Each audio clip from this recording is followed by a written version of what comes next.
여러분, 한 사람 불쌍했던 그 불안한 양심을 가지고 있었던 죄인 마틴 루터 청년이 복음을 만난 사건은 한 개인의 사건으로 끝나지 않았습니다.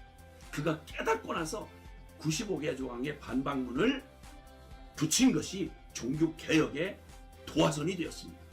이 차별금지법이라고 하는 이 현실적인 문제로 우리가 충격을 받고 있지만, 사실은 이 일은 하나님께서 이 말세에 하나님 떠난 복음의 마지막 희망을 걸어야 인류 역사를 책임진 교회가 정신 차리고 깨어 회개하고 복음으로 돌아오지 않는 한 하나님의 이 두려운 심판을 어떡할 거냐는 겁니다.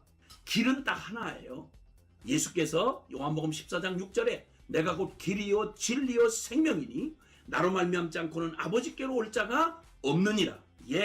오늘 이 시간 우리가 분명히 기억해야 할 건, 다른 어떤 것보다도 이 모든 세상을 바꾸는 건 하나님 개입 안 하시면 안 돼요. 우리의 민족도요, 이 나라도요, 그리고 이 수많은 이 죄악의 이 홍수도요, 이 소망 없는 세상에서 구원을 이루시고 변화를 주실 수 있는, 생명 줄 수 있는 유일한 분은 하나님이세요. 그 하나님이 우리에게 멸망할 세상에 구원을 주시는, 유대인이나 이방인 모두가 믿어 구원 얻는 이 복음의 능력, 이것은 십자가 예수 그리스도의 복음인 것입니다. 십자가 높이 들어야 합니다. 이 복음으로 돌아와야 합니다.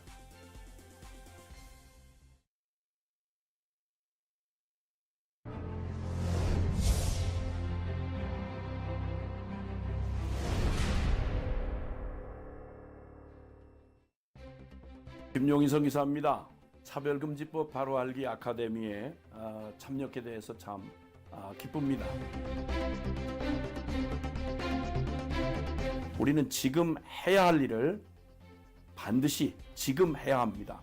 이 악법이 가져올 일들을 각자 위치에서 함께 막아서야 하겠습니다. 무서운 음모를 가진, 그리고 가정과 사회 근간을 뒤흔드는 이런 젠더 이데올로기라든지 성평등이라든지 동성애라든지 이 위장된 이게 악의 음모를 파하고 선으로 이길 자는 교회가 정말 이 일을 막아설 수 있는 아주 중요한 위치에 있습니다. 하나님이 세상을 이처럼 사랑하사 독생자를 주셨으니 이는 저를 믿는 자마다 멸망치 않고 영생을 얻게 하려 하심이니라. 와, 이 놀라운 복음의 비밀을 바로 로마서 1장 17절을 통해서 마틴 루터가 딱 깨닫고 나서 이 어마어마한 영생을, 멸망치 않고 영생을 얻게 되고, 그리고 하나님의 자녀되는 요한복음 1장 12절 영접하는 자 곧 그 이름을 믿는 자들에게는 하나님의 자녀가 되는 권세를 주셨으니 라고 말씀하시는 이 놀라운 이 복음의 진리를 깨닫고 그는 완전히 뒤집어져서 변화된 겁니다. 여러분, 한 사람 불쌍했던 그 불안한 양심을 가지고 있었던 죄인 마틴 루터 청년이 복음을 만난 사건은 한 개인의 사건으로 끝나지 않았습니다. 그가 깨닫고 나서 95개 조항의 반박문을 붙인 것이 종교개혁의 도화선이 되었습니다.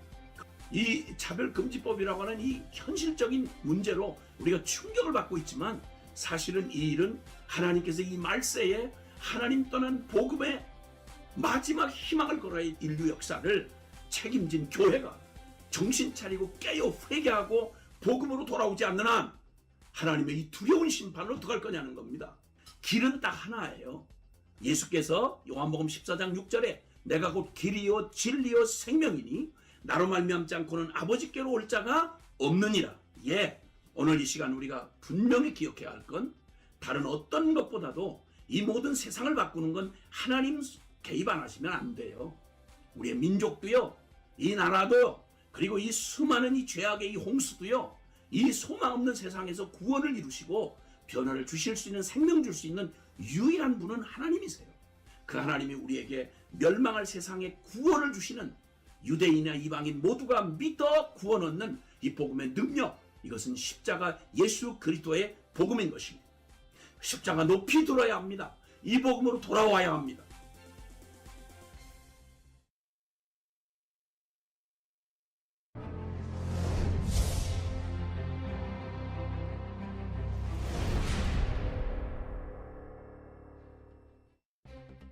김용희성 기사입니다. 차별금지법 바로 알기 아카데미에 참여하게 돼서 참 기쁩니다.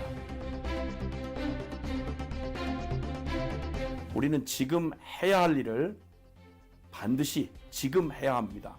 이 악법이 가져올 일들을 각자 위치에서 함께 막아서야 하겠습니다. 무서운 음모를 가진, 그리고 가정과 사회 근간을 뒤흔드는 이런 젠더 이데올로기라든지 성평등이라든지 동성애라든지 이 위장된 이게 악의 음모를 파하고 선으로 이길 자는 교회가 정말 이 일을 막아설 수 있는 아주 중요한 위치에 있습니다. 하나님이 세상을 이처럼 사랑하사 독생자를 주셨으니 이는 저를 믿는 자마다 멸망치 않고 영생을 얻게 하려 하심이니라. 와, 이 놀라운 복음의 비밀을 바로 로마서 1장 17절을 통해서 마틴 루터가 딱 깨닫고 나서 이 어마어마한 영생을, 멸망치 않고 영생을 얻게 되고, 그리고 하나님의 자녀되는 요한복음 1장 12절, 영접하는 자 곧 그 이름을 믿는 자들에게는 하나님의 자녀가 되는 권세를 주셨으니 라고 말씀하시는 이 놀라운 이 복음의 진리를 깨닫고 그는 완전히 뒤집어져서 변화된 겁니다. 여러분, 한 사람, 불쌍했던 그 불안한 양심을 가지고 있었던 죄인 마틴 루터 청년이 복음을 만난 사건은 한 개인의 사건으로 끝나지 않았습니다. 그가 깨닫고 나서 95개 조항의 반박문을 붙인 것이 종교개혁의 도화선이 되었습니다. 이 차별금지법이라고 하는 이 현실적인 문제로 우리가 충격을 받고 있지만, 사실은 이 일은 하나님께서 이 말세에 하나님 떠난 복음의 마지막 희망을 걸어야 인류 역사를 책임진 교회가 정신 차리고 깨어 회개하고 복음으로 돌아오지 않는 한 하나님의 이 두려운 심판을 어떡할 거냐는 겁니다. 길은 딱 하나예요. 예수께서 요한복음 14장 6절에 내가 곧 길이요 진리요 생명이니 나로 말미암지 않고는 아버지께로 올 자가 없느니라. 예, 오늘 이 시간 우리가 분명히 기억해야 할 건 다른 어떤 것보다도 이 모든 세상을 바꾸는 건 하나님 개입 안 하시면 안 돼요.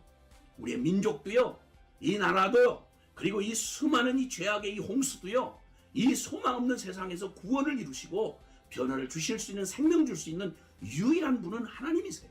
그 하나님이 우리에게 멸망할 세상에 구원을 주시는, 유대인이나 이방인 모두가 믿어 구원 얻는 이 복음의 능력, 이것은 십자가 예수 그리스도의 복음인 것입니다. 십자가 높이 들어야 합니다. 이 복음으로 돌아와야 합니다.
차별금지법 바로알기 아카데미 시청자 여러분, 안녕하십니까?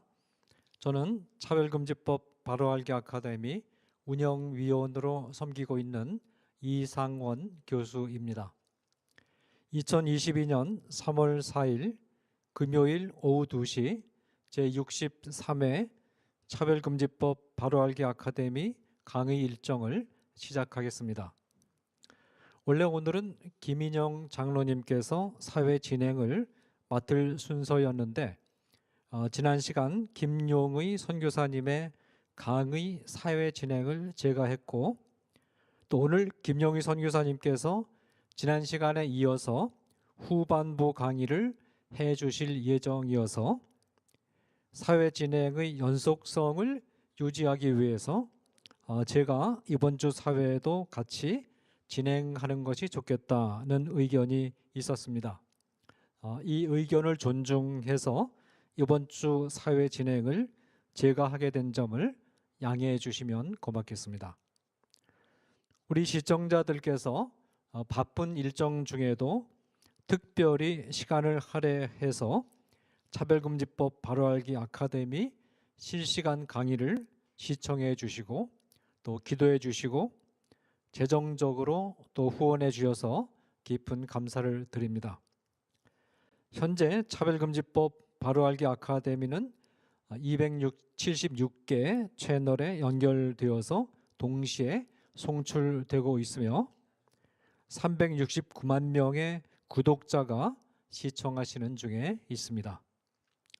많은 교회들과 시청자들께서 차별금지법 바로알기 강의를 시청해 주셔서 감사를 드립니다. 그러나 한국교회 숫자가 6만 교회 정도 되고 이 가운데 10,000개 정도가 교회 채널을 가지고 있다는 점을 추정할 때 더 많은 채널 연결이 필요합니다. 우리 시청자들께서 더 많은 교회 채널들이 연결될 수 있도록 도와주시면 고맙겠습니다. 또 지금까지 62회에 걸쳐서 알차고 전문적이며 풍부한 내용을 담은 강의들이 축적되어 있습니다. 이 초반부에 했던 강의는 1회에 2번의 강의가 진행이 되어서 더 많은 그런 내용이 축적되어 있습니다. 시간이 되는 대로 지난 강의들을 다시 시청해 주시면 차별금지법 반대 논리를 더욱 견고하게 다지는 좋은 훈련이 될 것으로 예상됩니다. 지난주에는 김용의 선교사님께서 복음이란 무엇인가를 잘 설명해 주셨습니다. 김용의 선교사님께서는 로마서 1장 16절에서 17절의 본문을 근거로 하고 특별히 종교개혁자 루터가 이 본문을 묵상하고 해석하는 가운데 이신칭의의 구원의 원리를 깨닫게 되는 과정을 자세하게 설명해 주시면서 이 참된 복음은 값없이 은혜로 의롭다함을 받는 것임을 자세하게 그리고 명쾌하게 설명해 주셨습니다. 오늘은 지난주에 이어서 값없이 은혜로 구원받은 자들이 살아내야 할 삶의 문제에 대해서 강의를 계속해서 진행해 주시겠습니다.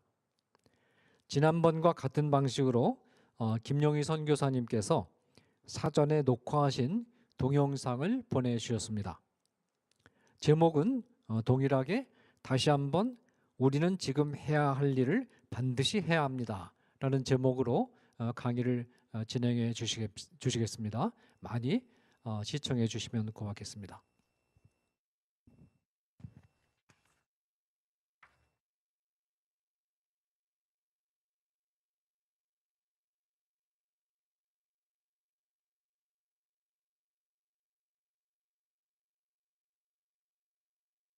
할렐루야. 우리 살아계신 우리 주님, 또 우리와 함께 하시는 우리 주님을 찬양합니다. 우리 지난번 시간에 복음에 관한 말씀을 우리가 나눠드렸는데요. 자, 오늘 두 번째 시간입니다. 잠깐 기도하겠습니다. 할렐루야. 사랑하신 아버지 하나님 감사합니다. 주님, 하나님이 세상을 이처럼 사랑하사 독생자를 주셨으니 이는 저를 믿는 자마다 멸망치 않고 영생을 얻게 하려 하심이니라. 멸망할 이 세상, 하나님의 진노의 손안에 있는 이 죄악된 세상에서 우리를 구원하시려고 하나밖에 없는 아들 예수 그리스도를 십자가에 그 놀라운 복음을 이루시게 이 땅에 사람이 되어 보내주셔서 우리를 위한 그 구속의 놀라운 복음을 완성하시고 그 복음을 믿기만 하면 구원 얻는 이 놀라운 복음 중 복음을 우리에게 주신 주님 감사합니다. 이 복음으로 우리를 새롭게 하시고 우리 교회를 새롭게 하시고 그리고 주님이 이 세상을 구원하시는 하나님의 놀라운 권능, 복음의 그 능력으로 우리를 충만케 하여 주시옵소서. 이 시간도 주께서 함께해 주실 것을 믿으며 우리 구주 예수 그리스도의 이름으로 기도하옵나이다. 아멘. 아멘. 아멘. 우리 주님을 사랑하시는 분만 아멘 합시다. 아멘. 아멘. 자, 우리 로마서 1장 본문의 말씀, 1장 17절 말씀을 다시 한번 우리 함께 좀 보겠는데요. 로마서 1장 17절. 복음에는 하나님의 의가 나타나서 믿음으로 믿음에 이르게 하나니 기록된 바 오직 의인은 믿음으로 말미암아 살리람과 같으니라. 아멘.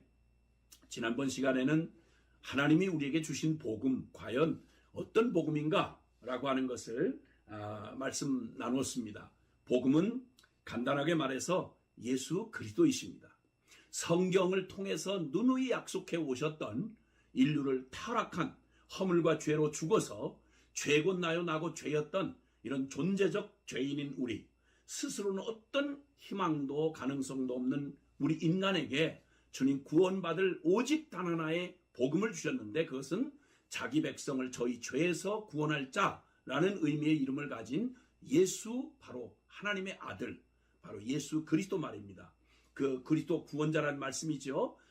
예수 그리스도께서 우리를 구원하시려고 십자가에 우리 죄를 위해 죽으시고 장사 지낸 바 되었다가 사흘 만에 다시 살아나신 바로 이 십자가 부활의 이 복음 말입니다. 그래서 그 복음이 이루신 내용을 그대로 복음 그대로 액면 그대로 믿는 우리에게 예수 죽음 내 죽음, 예수 부활 내 부활 되게 하셔서 이제는 옛사람 나에 대하여 죽고 이제는 죄와 옛사람에 대하여 죽고 이제는 예수 그리스도 부활하신 새 생명이신 예수님을 내 전부로 받아들여서 이제 새 생명으로 살아가는 예수 생명의 성령의 법으로 살아가는 이젠 그 거룩한 생명, 하나님의 영생을 얻은 하나님 자녀된 생명을 우리에게 주시도록 허락해 주신 게 바로 십자가 부활의 복음이었다고 말씀을 드렸습니다.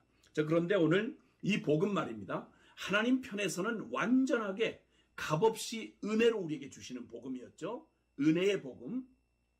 이 복음을 로마서 3장은요 우리에게 아주 명확하게 말씀하는데 3장 23절 모든 사람이 죄를 범하였음에 하나님의 영광이 이르지 못하더니 인간에게는 어떤 소망도 희망도 없는데 그런데 24절 이렇게 불가능한 인간을 구원하시려는 주님의 구원의 복음은 24절 그리스도 예수 안에 있는 속량으로 말미암아 하나님의 은혜로 값없이 의롭다 하심을 얻은 자 되었느니라. 아멘.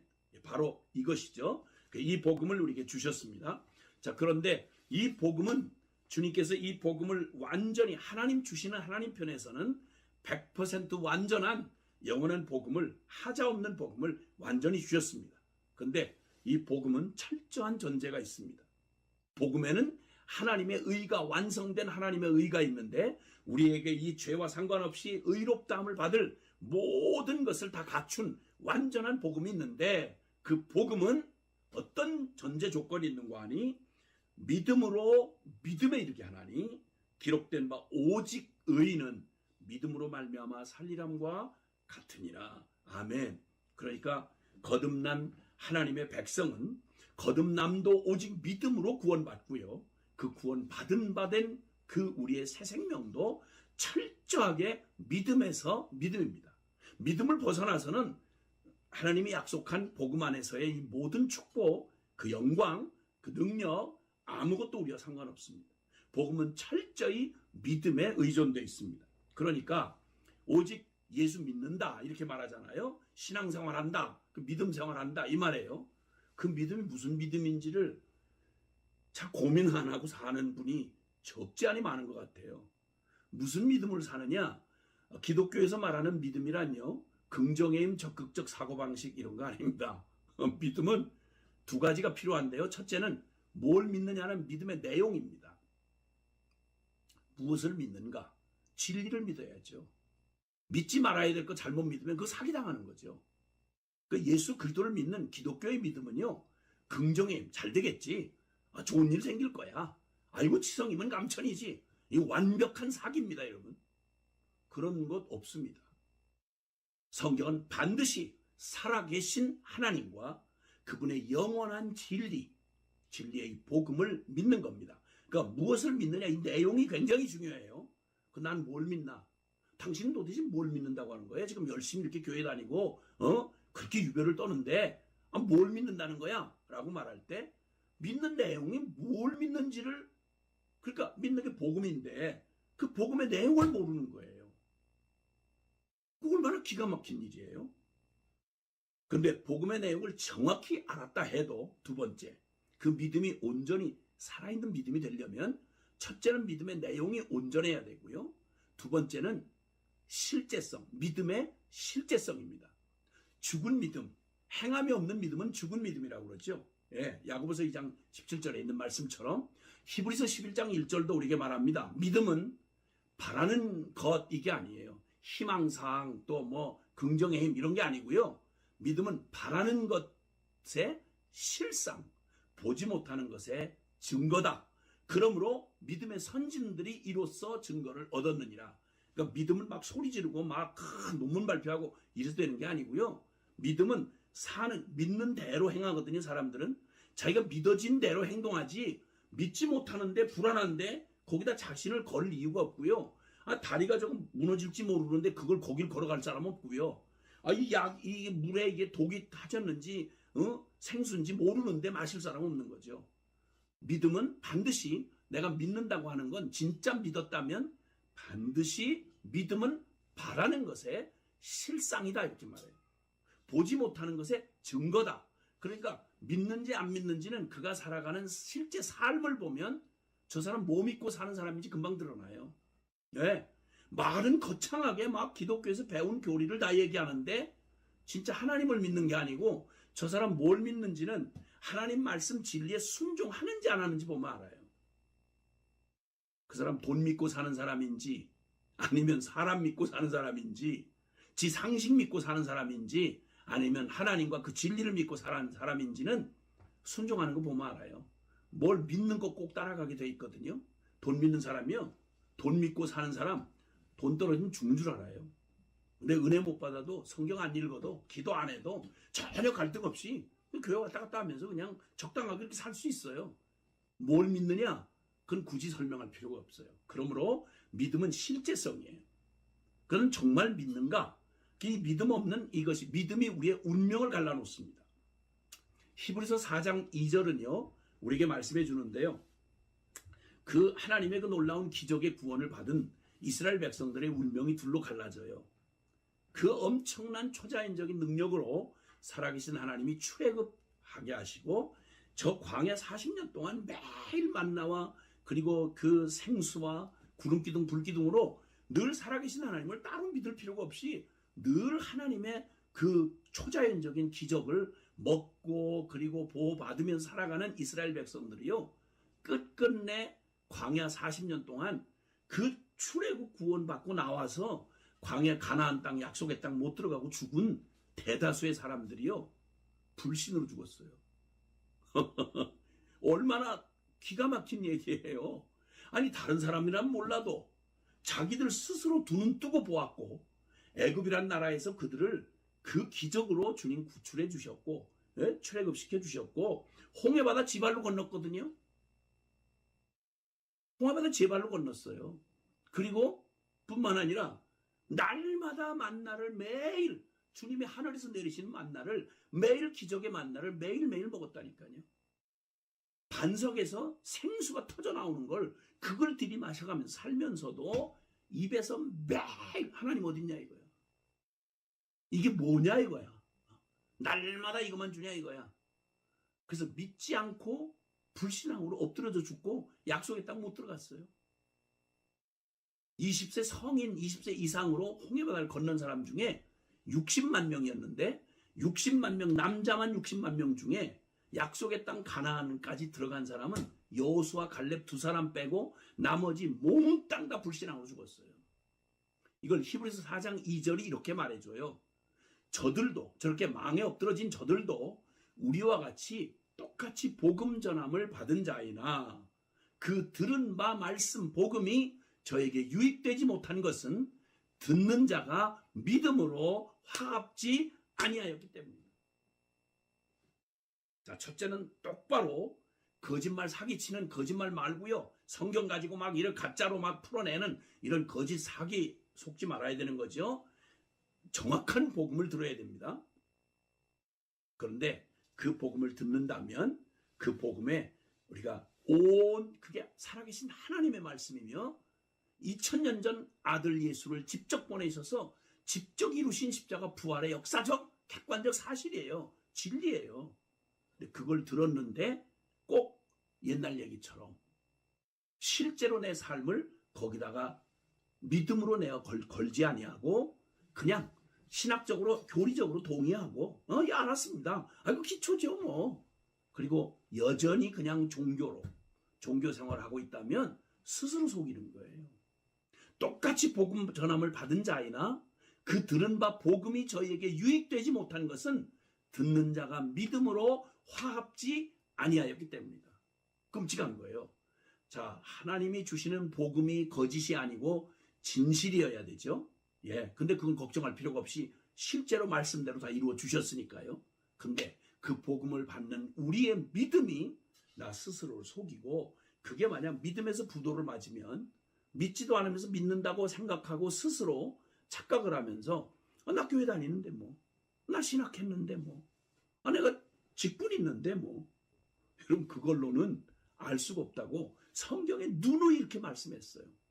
예수님이 친히 하신 말씀 가운데는 마태복음 7장 21절 이하에 나더러 주여 주여 하는 자마다 다 천국에 들어갈 것이 아니요 하늘에 계신 내 아버지의 뜻대로 행하는 자, 진짜 살아있는 믿음이어야 하나님 나라에 들어간다. 그랬더니 22절 그때 많은 사람이 예수님더러 이르기를 주여 주여 우리가 주의 이름으로 귀신도 쫓아내고 주의 이름으로 많은 권능을 행했고 주의 이름으로 선지나 노릇까지 하지 않았습니까?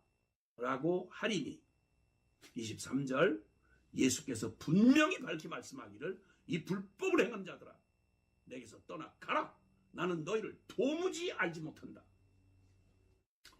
여러분 이 두렵고 끔찍한 선고를 마지막 날 스스로도 속고 살았던 거예요. 난 잘 믿는다고 생각한 거예요. 난 기적도 나타났고 신학도 했고 그리고 이렇게 남들 다 인정받는 사람이었는데 내가 못 들어가면 누가 들어가? 근데 여러분 예수님께서 정확히 아시죠? 너 뭘 믿고 살았는지. 예수님을 이용했는지 아니면 진짜 예수님을 믿고 그분을 따랐는지. 믿는다는 말이 무슨 말인지를 정확히 모른 채 그냥 내가 모든 다른 종교인들처럼 절간 다니니까 예배당 다니니까 그냥 내가 사는 건 다 내가 알아서 내 통밥으로 살지만 그래도 설교도 1시간 일주일에 1시간씩 들으니까 필요하면 또 급하면 문제 해결 소원성취 기도도 하니까 그런 얘기는 다른 종교에서도 얼마든지 해요. 기독교는 절대 그런 종교가 아니에요. 하나님 살아계신 하나님이시며 지금도 말씀하시며 오늘도 살아계셔서 우리의 믿는 바를 받으시고 우리를 인도하시며 함께 하시는 살아계신 실제 하시는 우리 주님이세요. 그러니까 하나님은 실제인데 그를 믿는다는 나의 믿음은 이건 완전히 말 따로 삶 따로 신학 따로 신앙 따로. 여러분 이러면 이것처럼 어처구니 없는 게 없어요. 그러니까 고린도전서 4장 19절 이하에 보면요. 내가 너희에게 가서 너희의 말을 알아볼 것이 아니요 능력을 알아보겠노니 하나님의 나라는 말에 있지 아니하고 능력에 있음이라 라고 말씀하세요. 주님의 복음은요 말에 있지 않고 능력에 있다고요. 그럼 내 믿음도 내 믿는 바대로 내 믿음을 어떻게 보이느냐? 선진들이 이로써 증거를 얻었느니라. 믿는 말을 따라서 믿음대로 될 것이고 돈을 믿었다면 돈 믿은 바대로 우리의 삶이 드러나요. 결과 맞이할 거고요. 믿는 대로 심을 거거든요. 그럼 가까이 한번 생각을 해보자고요. 여러분 놀랍게도 이스라엘 백성 주여 주여 하는 선민 이스라엘 백성이요. 여호수아와 함께 가나안 땅 그 400년 종살이하던 노예들이 하나님의 약속의 기적으로 이스라엘 나라를 세우고요. 가나안 약속의 땅을 차지했습니다. 그때 유언처럼 들려줬던 중요한 말이 있습니다. 땅이 중요한 게 아니고 집이 중요한 게 아니라 너희 인생에 가장 중요한 건 살아계신 하나님을 믿고 그리고 그 하나님의 말씀에 진리의 말씀에 목숨 걸고 사는 거다. 그럴 때 살아계신 하나님이 만유의 주인 되신 주님이 너를 축복하시고 너에게 약속하신 그대로 너에게 하늘과 땅의 모든 복을 주실 것이며 네 사명 감당하게 해줄 거다.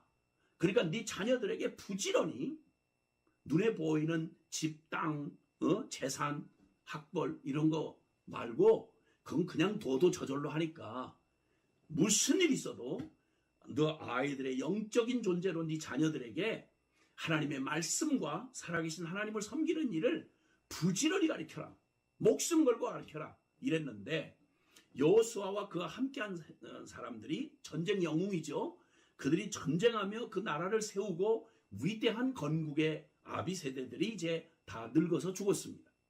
그런데 놀라웠게도 그 마지막 유언 중에 다른 건 다 열심히 나라도 세우고 땅도 얻고 집도 세우고 재산도 물려주고 건강하게 잘 먹이고 잘 키워서 자식 잘 남겨놓았는데 딱 한 가지만 보이지 않는다는 이유로 영적이라는 이유 하나로 눈에 다급하지 않으니까 언젠가 되겠지 언젠가 알아지겠지 하고 지금 말로 하자면 신앙 그리고 살아계신 하나님의 말씀 이걸 목숨 걸고 남겨주라고 했는데 요것만 빼고 나머지 다 남겨줬어요.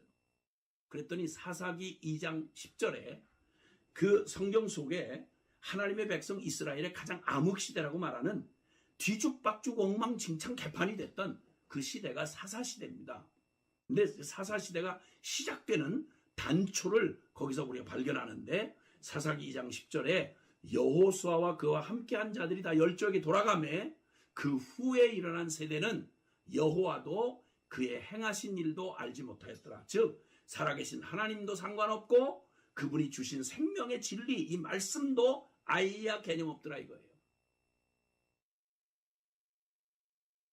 춥고 배고픈 시절을 지났던 저희 세대가 전후 70년 동안 한국교회는 기가 막힌 세계가 주목할 만한 한가한 기적이라고 하는 기적을 누렸습니다. 세계에서 가장 가난하고 가장 불안한 이 정세 속에 살아가는 한국이 세계에서 남부럴 것 없이 너무 흐드러지게 잘 먹고 잘 살게 되었어요. 최고의 학벌, 전 세계에서 가장 높은 학벌을 전 국민이 가지고 있습니다. 우리 애들 잘 키웠습니다. 평균 신장 10cm 늘어났고요. 평균 수명이 10년, 20년 늘어났습니다. 똑똑하게 잘 가르쳐 놨죠. 근데 지금 교회에 우리 자녀들은 어디가 있죠? 대학 공부 다 시켰는데. 그렇게 똑똑하고 IQ 높은데. 뭐 집집마다 자가용 다 있고요. 근데 한 가지 신앙을 찾아볼 수가 없어요. 뭘 믿고 산 거죠, 우리는? 우리 한국교회는 무엇을 남긴 거죠? 전체 교회의 거의 60% 가까이 주일학교가 없다는 얘기는 참 서글픈 얘기예요. 대학 들어간 아이들, 크리스찬 애들, 대학 전체가 지금 전국 대학이 그 황금어장이라고 했던 대학이 완전히 미전도 종족이 됐어. 미전도 종족.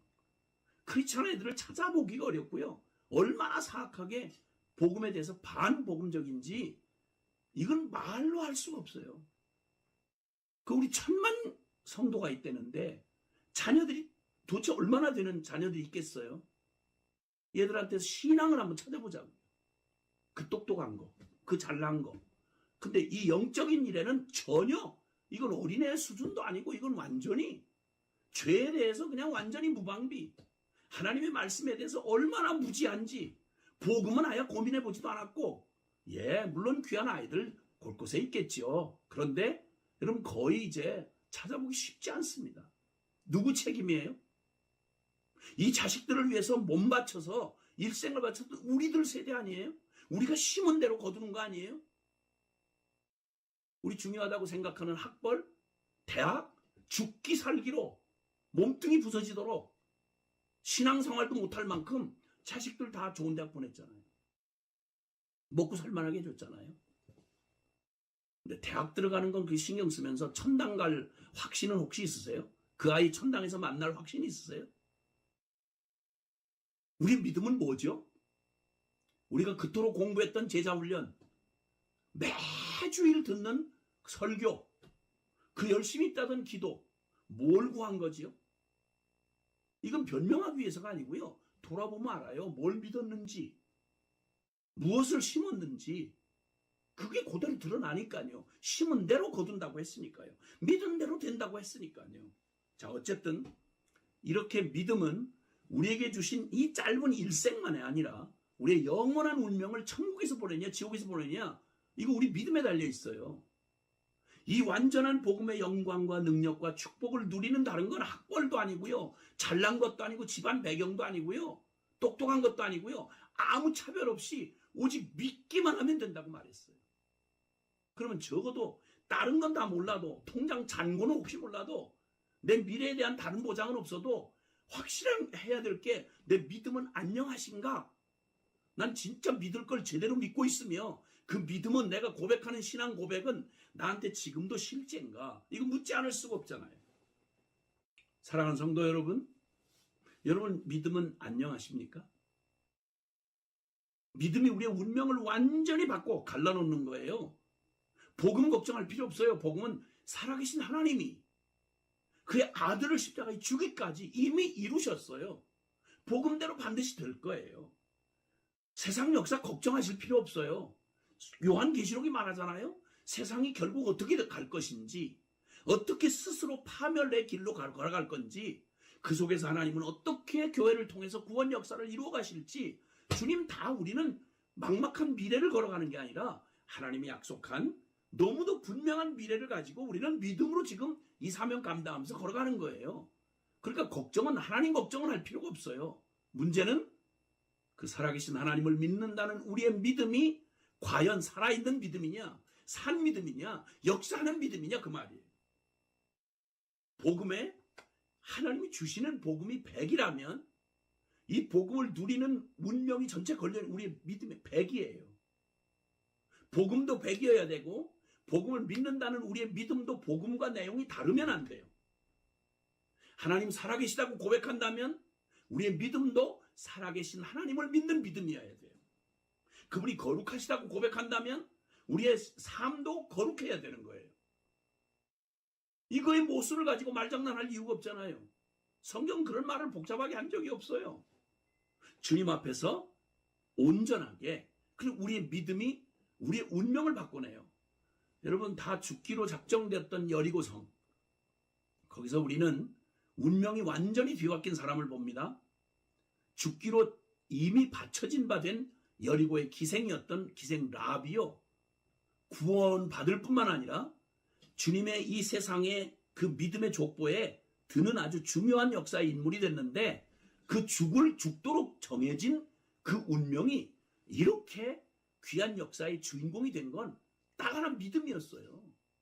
믿음이 죽을 자를 살린 거예요. 그런데 그 여리고성, 그 가나안 정복에서 여리고성 사건에서 진짜 끔찍한, 완전히 살도록 되었고 주인공으로 들어갔다가 그 탐욕의 눈이 얻어가지고 여리고의 그 금과 외투를 숨겼다가 망한, 여러분 아간이라는 사람 기억나십니까? 그건 정확하게 살도록 된 정통 유대인이었고요, 유다 지파였고요, 전쟁 군인이었고요, 영적 체험을 했고요, 할례 받았고요. 여러분, 그가 완벽하게 심판받아 망할 여리고에서 죽을 기생 라합은 구원받고 살아났는데, 거기를 심판하러 간 이스라엘 군대 중에 아간은 그의 가족 전부를 이 탐욕 하나에, 하나님의 믿음이 실제가 되지 않는 이 믿음을 저버리는 바람에 온 가족이 돌탕 맞아 죽었어요. 아골골짜기에서. 운명이 바뀌어진 거예요. 여러분, 성경에도 누가복음 18장과 19장에는 이렇게 운명이 바뀐 두 운명이 믿음 하나 때문에 갈라진 운명을 보여줘요. 누가복음 18장에는 부자 관원입니다.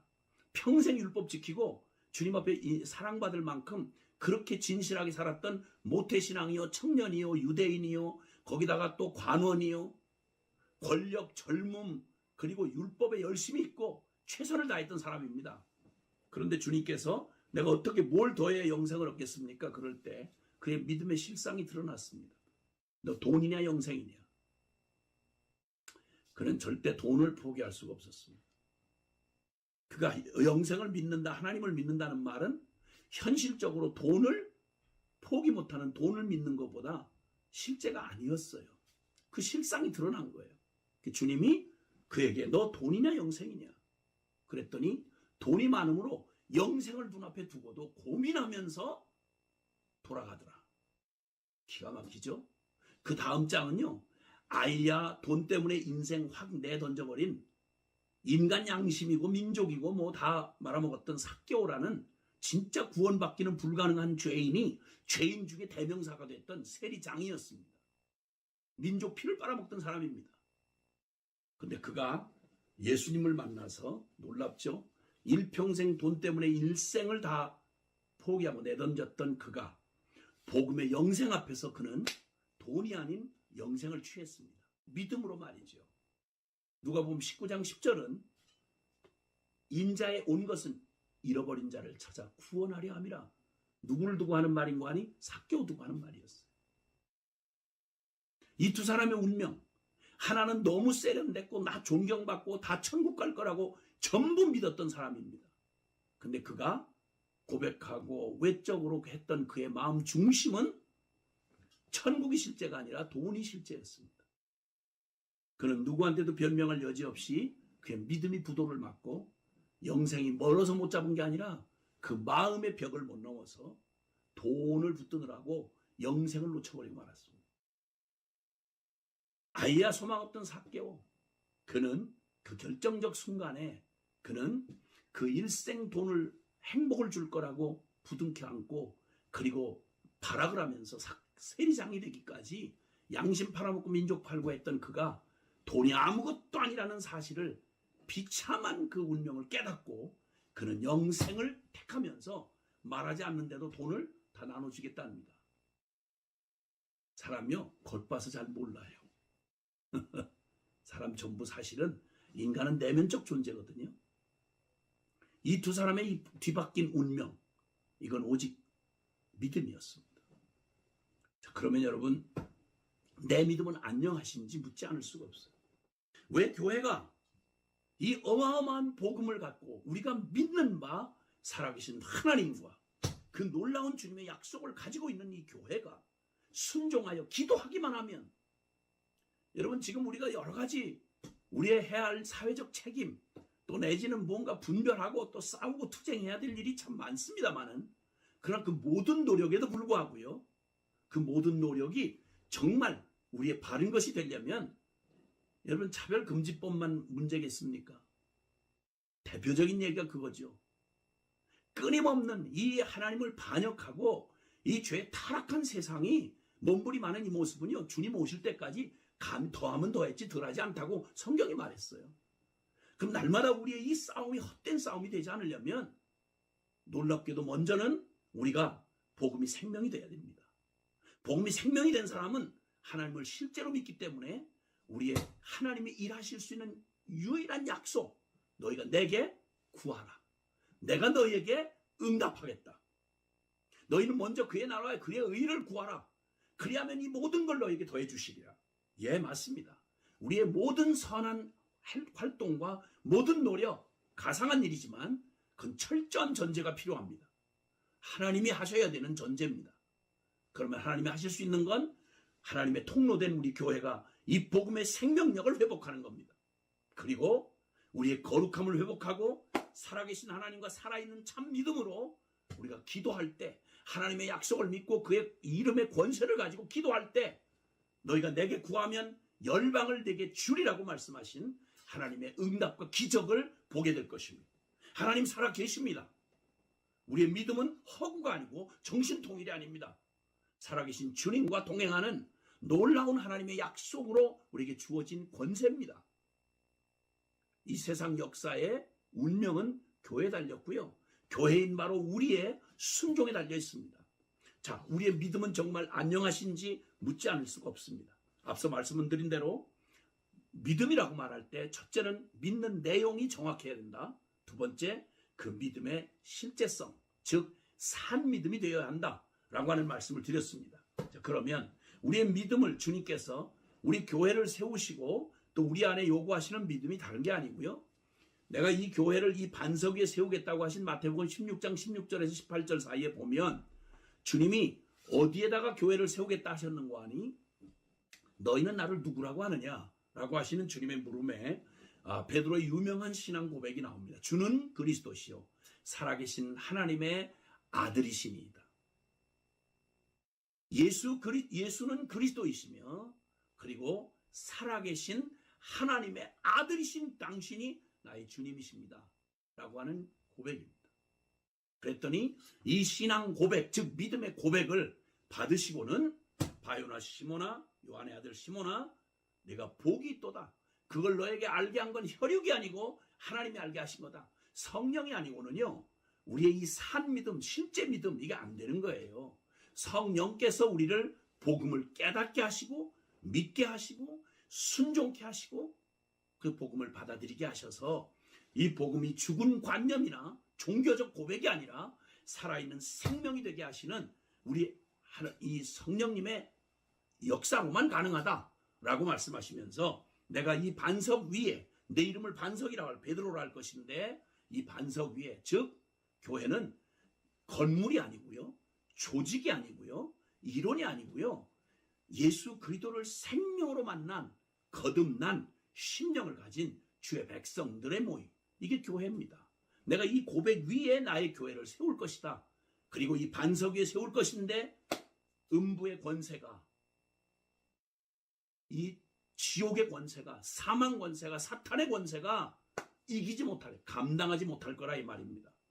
교회는 거룩한 하나님의 이 복음을 가지고 이 어둠의 세력을 빛이 어둠에게로 가면 빛이 죽어버립니다. 부활의 생명을 가진 주의 거룩한 백성이 살아계신 하나님 임재하시는 주님과 함께 예수 생명으로 순종하는 하나님의 교회된 주의 백성들이 이 어둠의 세상을 향해 나아갈 때 여러분 어둠이 깨어져 나가는 것입니다. 원수의 성문이 깨져버리고 마는 것입니다. 주님이 약속하신 교회의 권능이 바로 그겁니다. 그러므로 이 참 무질서하고 사악한 이 어둠의 세상, 이 죄악을 맞서서 이 죄악을 막아내고 그리고 이 땅에 정말 생명의 참빛을 정의와 진리를 세우고 하나님 나라를 선포할 수 있는 건 유일하게 교회입니다. 그러니까 바로 저 복음 앞에 우리가 반드시 회복하고 그리고 이 생명의 믿음을 가지고 복음의 실제를 살아내는 살아있는 그리스도인 생명의 복음의 증인들이야말로 역사의 희망이고 이 민족의 미래가 되는 것입니다. 그러면 우리가 믿는 그 믿음 말입니다. 그 믿음이 실제인지를 아는 그 믿음에 대하여 우리는 이 베드로의 신앙 고백이 나에게 실제라고 할 때 첫째는 예수님이 바로 나의 주인인가 라고 하는 것입니다. 복음을 믿는다고 하는 말, 그 말에 대하여 복음은 예수 그리스도를 믿는 건데요. 누가복음 9장 23절에 나더러 나를 따라오는 자는 아무든지 나를 따라오려면 자기를 부인하고 날마다 제 십자가를 지지 않고는 나를 따라올 수 없다. 아주 단호하게 말씀하셨어요. 성경은 우리에게 놀랍게도 예수님을 따르려고 할 때 여러분 놀랍게도 자기를 부인하고 두 주인은 있을 수가 없어요.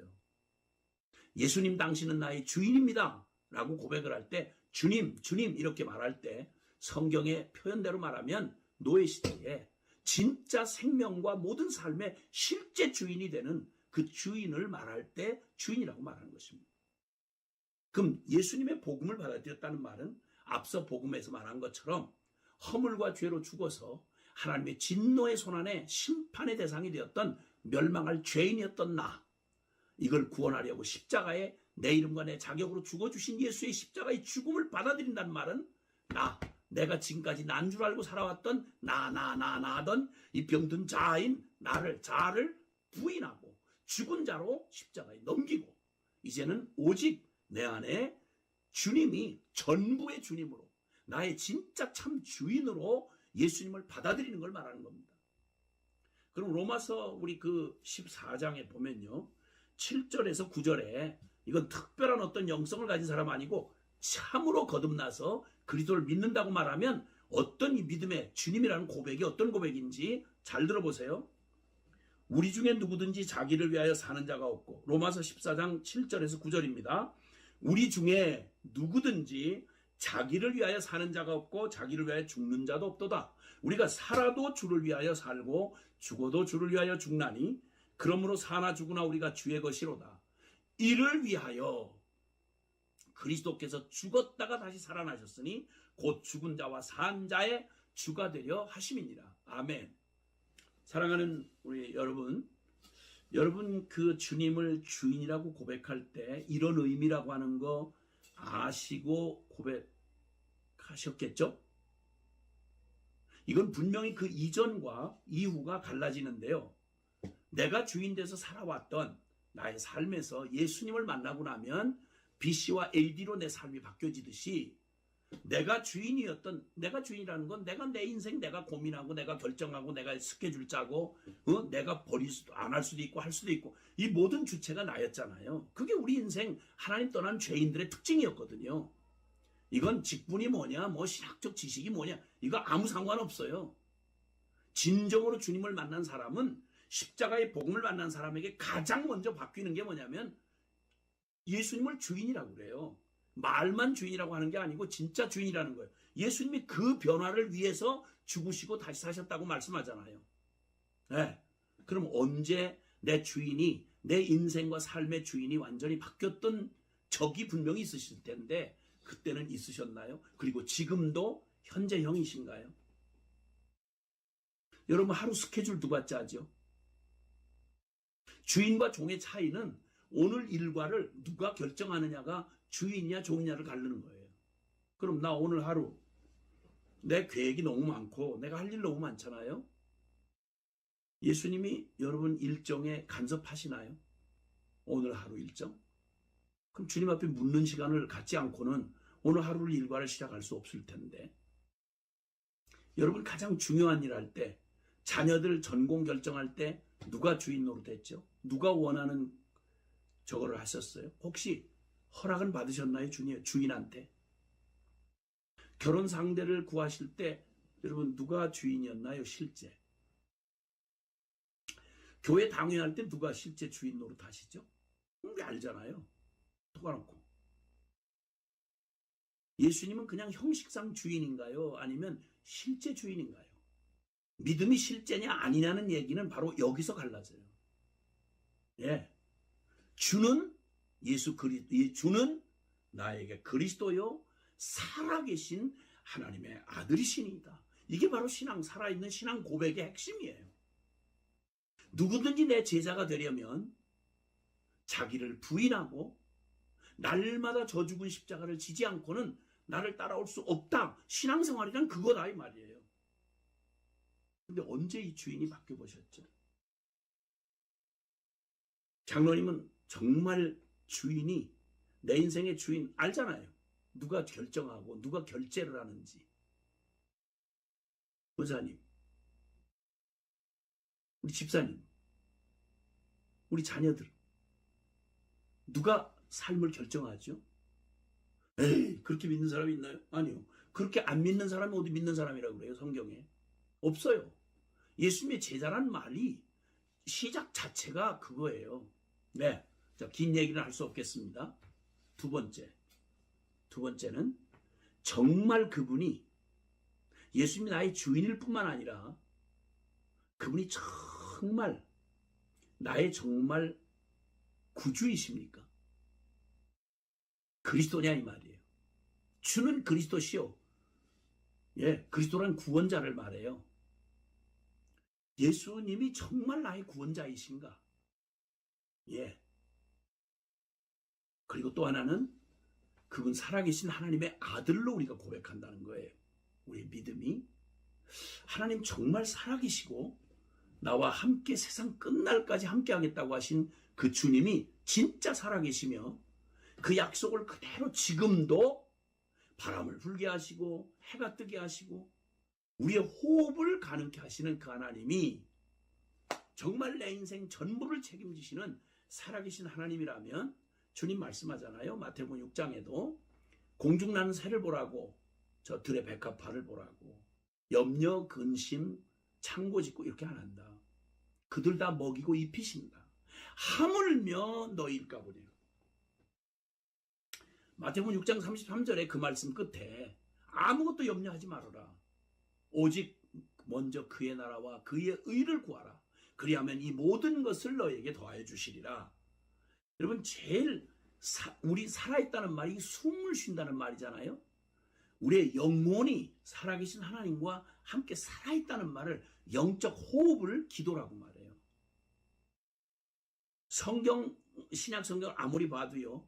기도 없이 영적인 삶을 산다? 기도 없이 하나님과 교제를 한다? 있을 수가 없어요. 그럼 진짜 신앙생활에 실제 살아있느냐를 볼 수 있는 건요. 이 사람이 기도에 어떻게 의존적으로 살아가고 있느냐가 신앙이 실제 살아있는 신앙이냐 아니냐를 가름하는 실제예요. 주님 말씀하시죠. 데살로니가전서 5장 16, 17, 18절에 항상 기뻐하라. 쉬지 말고 기도하라. 범사에 감사하라. 이는 그리스도 예수 안에서 예수 십자가의 복음을 주면서 너희에게 허락한 하나님의 뜻이다 이거예요. 항상 기뻐할 수밖에 없어요. 왜? 살아계신 하나님이 나와 함께 하시고 그분이 나의 실제적 구원자가 되시고 진짜 주인이 되시니까 내가 이제 염려 근심하고 고아자식처럼 살아갈 이유가 없어요. 항상 기뻐할 수밖에. 온 세상을 다스리고 통치하신 분이 주님이에요. 우울할 수가 없죠. 왜? 주님이 모든 걸 다스리시고 그분 말씀 뜻대로 이루어 가실 거니까. 거기다가 쉬지 말고 기도해라. 왜? 하나님이 나에게 그 권세를 주셨거든요. 예수님이 십자가에 죽으시고 부활하셔서 내 안에 사시는 그리스도 성령을 따라서 이제는 예수님 자격으로 살아가는 나에게는 나 하나 그냥 인생 밥벌이 하다 죽는 존재가 아니고요. 왕 같은 제사장이에요. 온 나라의 운명과 인류의 운명을 하나님이 우리를 통해서 우리의 기도를 통해서 시편 2편 8절에 넌 내게 구하라. 그러면 열방을 유업으로 내게 주리니 내 소유가 땅끝까지 이르리로다. 아멘. 요한계시록 1장 5절에 예수께서 그 피로 우리를 사서 그 보혈로 우리를 사서 하나님 아버지께 드리시고 우리를 나라와 제사장으로 삼으신 그에게 영광이 세세토록 있을지어다. 아멘. 그러니까 그리스도인은요. 나 죽고 이제 예수가 살면 우리의 삶의 가치가 예수님의 삶의 가치가 되는 거예요. 그 왕 같은 제사장이라고 말씀하시는 거예요. 그러니까 내 개인의 삶뿐만 아니라 나를 부르신 하나님의 부르심을 이루어가는 일에도 기도 없이 있을 수가 없어요. 쉬지 말고 기도하라고 그러세요. 그리고 주님 앞에서 그 기도로 순종하는 우리에게 성경에서 가장 완전한 삼중적 약속을 해준 게 기도의 약속이에요. 빌립보 4장 6절에는 아무것도 염려하지 말고 오직 모든 일에 기도와 간구로 너희 구할 것을 감사함으로 하나님께 아뢰라. 그러면 모든 지각에 뛰어난 하나님의 평강이 그리스도 예수 안에서 너희 마음과 생각을 지켜주시리라. 어린아이가 고아가 아니라면요. 뻑하면 엄마 아빠 뺑 믿고 걱정 하나도 안 해요. 내놓으라 이거예요. 눈 뜨면 당연히 아침 안 주면 이상한 거예요. 당연히 준비 다 해주는 거죠. 하나님 우리 아버지 자녀된 권세를 주셨다 그래요. 마태복음 7장 7절 이하에 구하라 찾으라 문을 두드리라. 구하는 이가 얻을 것 찾는 이가 찾을 것이요 문을 두드리는 이가 열릴 것이니라. 너희가 악한 자라도 자식에게 문을 달라 하면 좋은 것을 줄 줄 알거든 하물며 하늘에 계신 너희 아버지께서 밤낮 구하는 너희에게 좋은 것 주시지 않겠냐 이거예요. 아멘.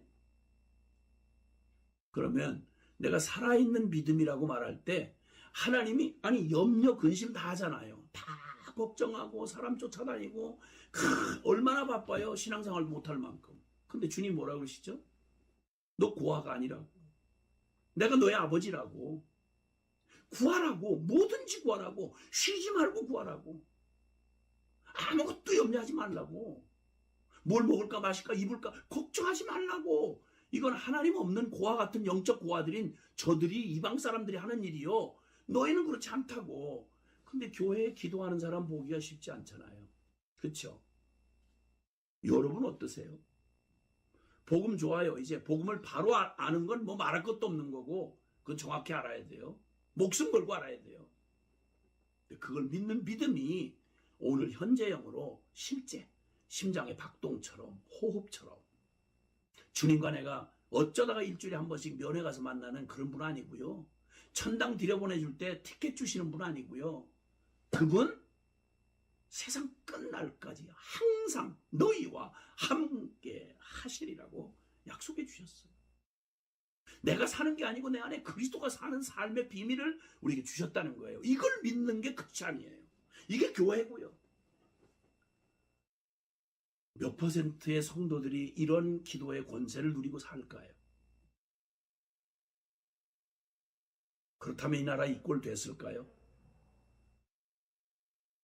하나님이 우리에게 주시는 이 놀라운 이제야말로 우린 더 늦으면 안 돼요. 이제야말로 정신 차리고 복음으로 다시 돌아가야 돼요.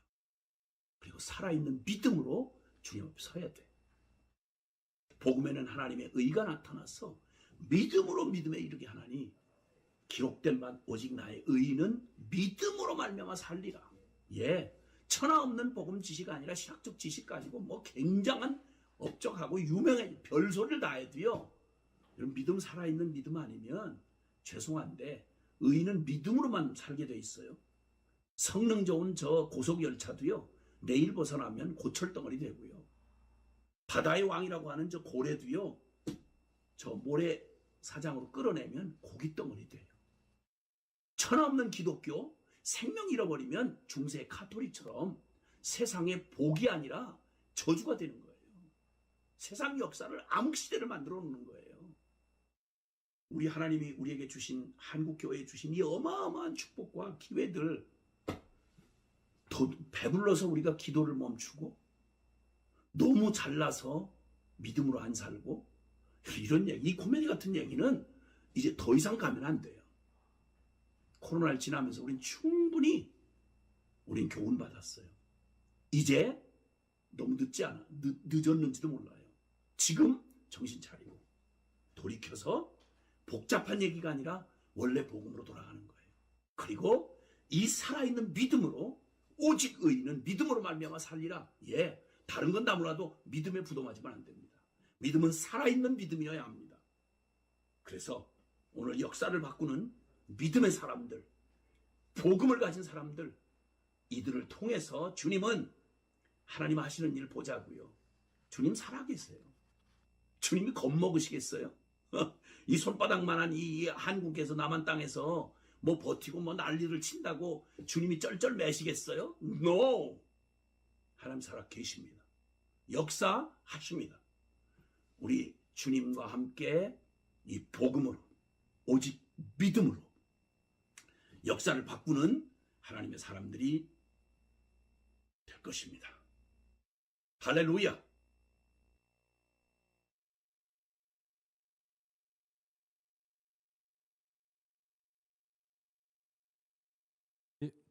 김영희 선교사님께서 지난번 강의의 속편으로 값없이 은혜로 구원받은 자가 영위해야 할 삶의 문제에 대해서 오늘 강의를 진행해 주셔서 깊은 감사를 드립니다.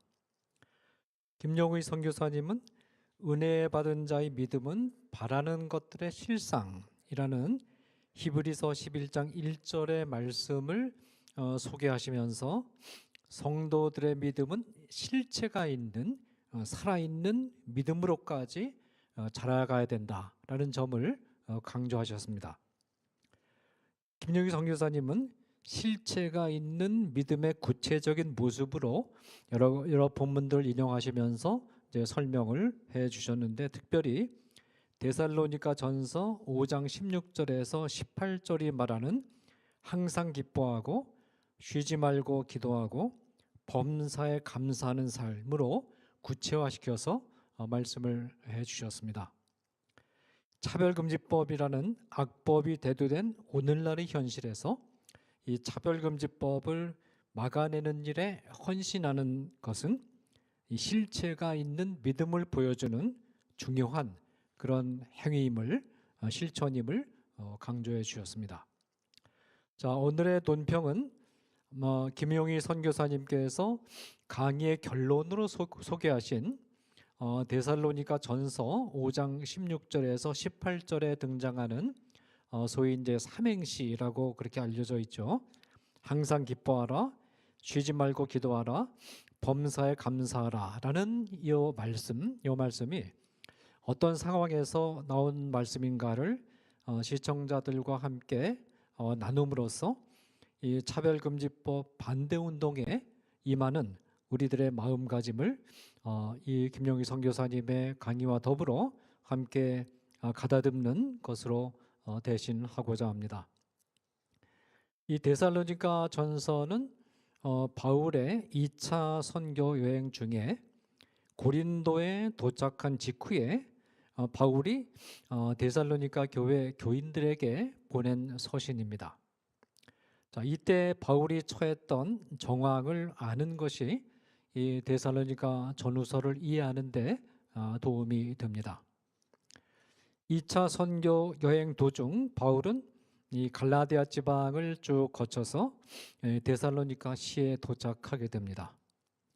이 데살로니가 시에 도착한 바울은 동족인 유대인들에게 먼저 복음을 전한다라는 일관된 전략에 따라서 유대인들의 예배 처소인 회당에 들러서 복음을 먼저 전했습니다. 당시 유대인들의 회당에는 이방인들이 상당히 많이 참석하고 있었습니다. 이 당시 로마 제국 안에 다양한 종교들이 있었는데 이 종교들이 대부분 신전에서 음란 행위를 하는 등, 그래서 신전에서 행하는 음란 행위 가운데 동성애가 많이 있었거든요. 또 도덕적으로 대체로 타락한 종교들이었기 때문에 사람들로부터 사실은 그렇게 환영을 받지 못했습니다. 그렇지만 유대교는 아주 높은 도덕성을 견지하고 있었기 때문에 모세율법을 강조하니까 도덕성의 견지가 되죠. 그래서 이방인들로부터 좋은 평가를 받았고 이방인들 중에서 회당에 출석하는 사람들이 많았습니다. 이 당시 사실은 유대교가 로마 사회 안에서 유대교 회당이 상당히 그 높은 평가를 받았어요. 그래서 사람들 사이에서 여러 가지 어떤 분쟁이 있거나 그럴 때 바로 유대교 회당에 와서 이렇게 조정을 받기도 하고 또 평가를 받기도 하는 그런 정도로 유대교가 상당히 높은 평가를 받았습니다. 자, 그런데 이 사람들이 선뜻 유대교인이 정식으로 유대교인들이 되려고 하진 않았습니다. 왜냐하면 유대교인이 되려면 특별히 2가지 율법 조항을 준수해야만 되는데 이 조항들이 이방인들이 받아들이기는 상당히 어려운 것들이었기 때문입니다. 첫째로 유대교는 할례를 받을 것을 요구했습니다. 그러나 이 당시 할례 받는 것은 이방인들에게는 수치스러운 일로 여겨졌기 때문에 응하기 어렵습니다. 예를 들어서 그 당시 로마 사회에서 올림픽 경기가 열리지 않았습니까?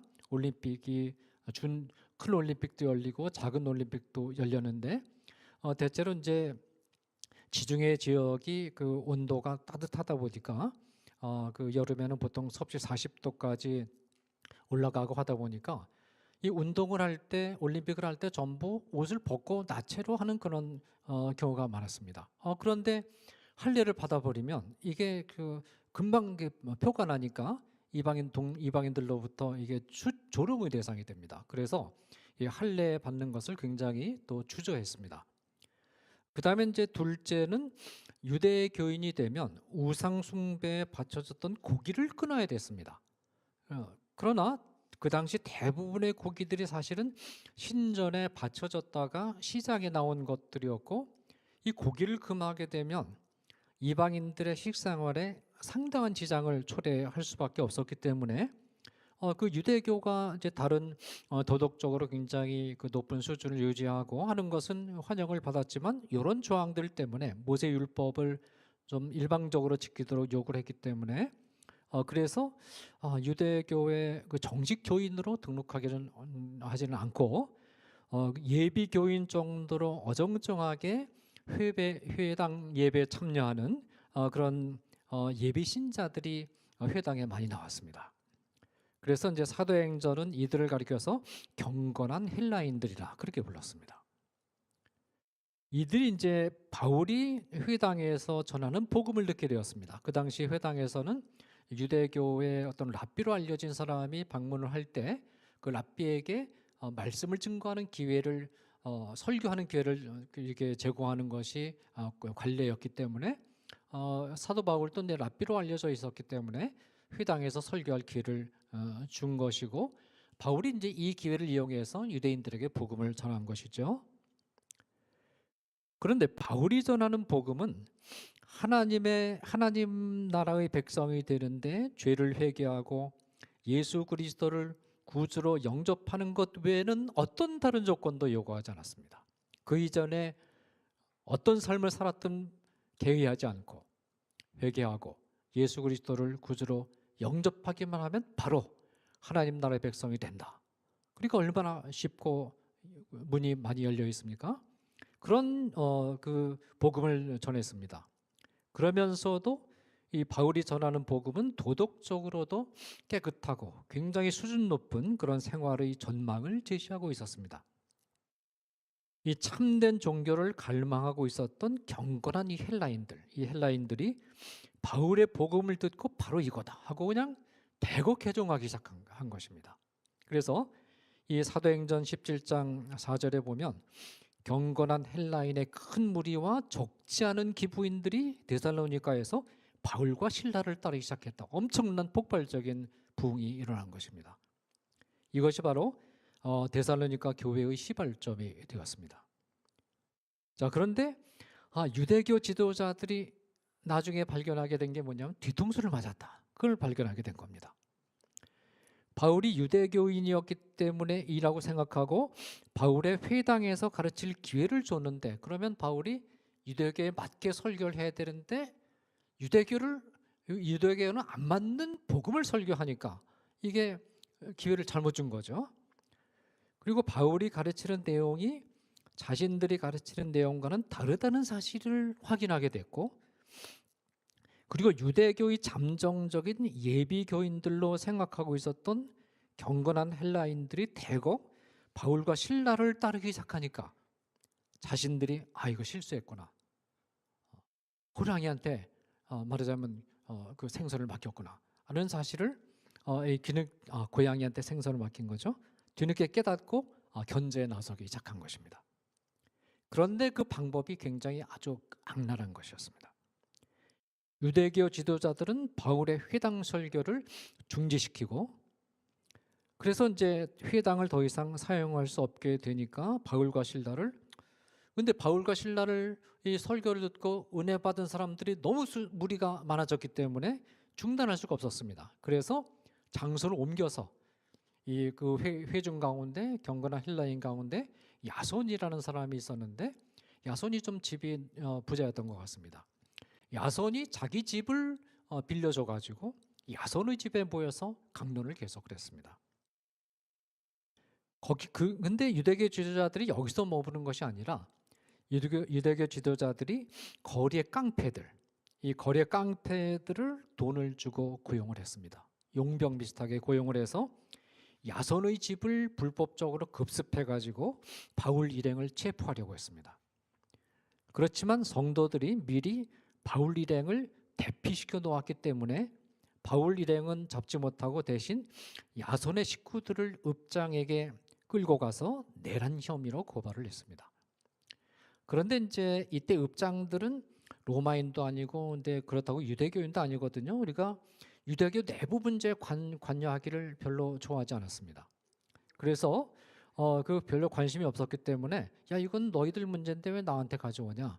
그리고 이제 타협을 시도를 했습니다. 그러면서 이제 그 성도들이 바울의 설교를 듣고 이 개종한 성도들이 어떻게 이제 타협을 했느냐면 좋다 그러면 바울을 다시 데살로니가에 들여보내지 않을 테니까 바울을 야손을 풀어줘라. 그래서 바울을 데살로니가에 다시 들여보내지 않는다는 조건으로 야손이 석방이 됐습니다. 그리고 이 데살로니가 교회 성도들이 바울을 데살로니가에서 피신할 수 있도록 주선을 했습니다.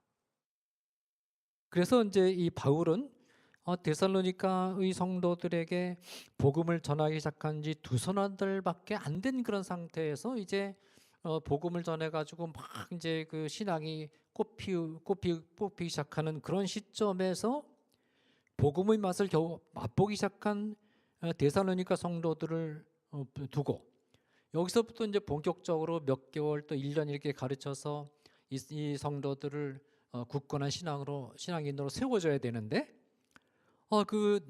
그런 단계에서 이 데살로니가 교회 성도들을 두고 강제로 밀려서 떠나야만 됐습니다. 그 후에 바울이 데살로니가로 들어가려고 몇 번 시도했지만 바울을 다시는 데살로니가로 들여보내지 않는다는 조건으로 바울을 보냈기 때문에 그리고 야손 식구들을 풀어줬기 때문에 다시 들어갈 수가 없었습니다. 이것이 바울의 마음속에서 굉장히 큰 근심이 되었습니다. 야, 내가 데살로니가 성도들을 이제 겨우 신앙이 막 싹트기 시작한 성도들인데 좀 더 가르치고 돌보아서 키워야 되는데 단단하게 만들어야 되는데 그것을 하지 못하고 그냥 중간에 떡 떠나버리니까 이게 바울의 마음속에서는 굉장히 큰 짐이 되었습니다. 어쩔 수 없이 바울은 베레아로 갔는데 베레아에서 이 베레아 사람들이 굉장히 신사적이고 말씀을 사모하는 성도들을 베레아에서 만나가지고 굉장히 또 그것을 재미있게 한 2년간에 걸쳐서 성경을 가르치고 있었는데 바울이 베레아에 있다는 소식을 들은 유대교인들이 베레아까지 원정을 와가지고 방해 공작을 하는 바람에 또다시 베레아 성도들이 바울 일행을 아테네로 피신시키지 않을 수 없었습니다. 자, 그리고 그래서 이제 아테네로 갔는데 아테네는 그야말로 우상 숭배로 찌들 대로 찌든 그런 도시였거든요. 이 모습을 보고 마음이 너무 상한 바울이 아테네의 아레오파고 광장에서 설교를 했는데 이 바울의 설교를 호기심을 가지고 듣고 있던 청중들이 바울이 부활을 말하기 시작하니까 바울을 조롱하면서 또 떠나버렸습니다. 그래서 이제 바울은 이곳에서 아무래도 계속해서 바울의 마음속에 무거운 짐이 됐던 것이 뭐냐면 데살로니가 교회입니다. 그래서 바울과 실라와 디모데가 이렇게 같이 있었는데 실라와 디모데를 데살로니가로 보내서 데살로니가 교회 성도들 좀 돌봐라. 그렇게 보내고 그리고 이제 바울은 아테네를 떠나서 고린도에 도착을 했습니다. 자, 바울이 이렇게 해서 고린도에 도착했을 때는 바울의 상태가 굉장히 좋지 않았습니다. 이 데살로니가 교회 성도들을 제대로 돌보지 못하고 악랄한 유대교인들의 핍박 속에 방치해두고 왔다는 자책감이 바울의 마음속에 깊이 자리 잡고 있었고 이 데살로니가 교회 성도들이 제대로 신앙생활을 하고 있는지 그것을 알 수 없으니까 또 마음이 굉장히 답답하고 또 계속해서 반복되는 성도들과의 강제 이별. 데살로니가 성도들과 정이들만 하면 또 이제 떠나야 되고, 또 베레아 성도들과 재미있게 해서 이제 지내면서 정이 많이 들었는데 또 떠나야 되고. 그러니까 사람이 여러 번 이렇게 자꾸 정든 사람들과 떠나게 되면 마음의 상처가 깊게 입어지거든요.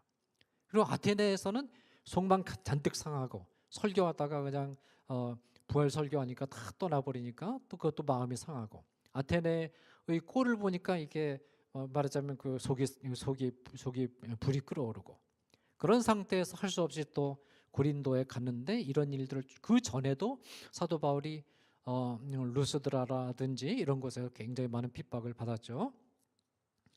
자, 이런 일들이 계속 되니까 그리고 또 사실 그 바울이 계속해서 그 도보로 여행 중인데 이게 뭐냐면 지금의 터키 지역이 우리나라 국토의 한 5배 정도 됩니다. 그 터키 지역을 그냥 걸어서 그 먼 거리를 걸어서 이동하는 겁니다. 걸어서 또 배 타고 그 걸어서 그냥 육로로 다 이동하는데 얼마나 고달프고 힘들겠습니까? 그래서 이런 것들이 계속해서 누적이 되면서 바울이 고린도에 왔을 때는 심신이 모두 탈진 상태에 빠져서 사실은 아무 일도 할 수 없는 그런 상황에 바울이 처해 있었습니다.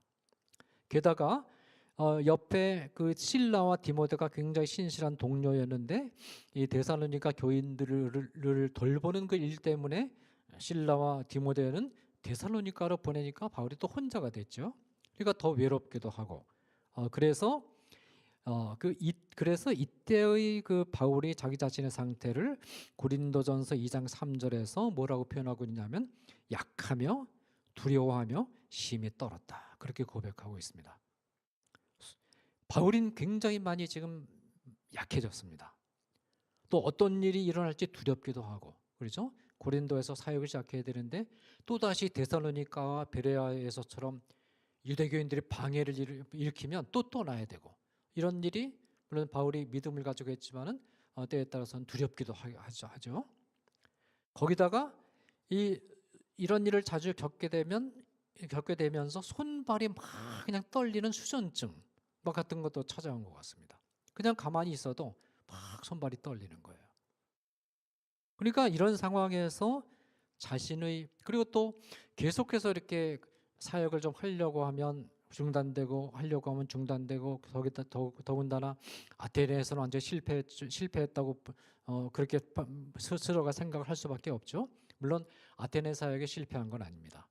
그런 사역을 하는 가운데서도 나중에 아주 좋은 그런 신자가 나옵니다.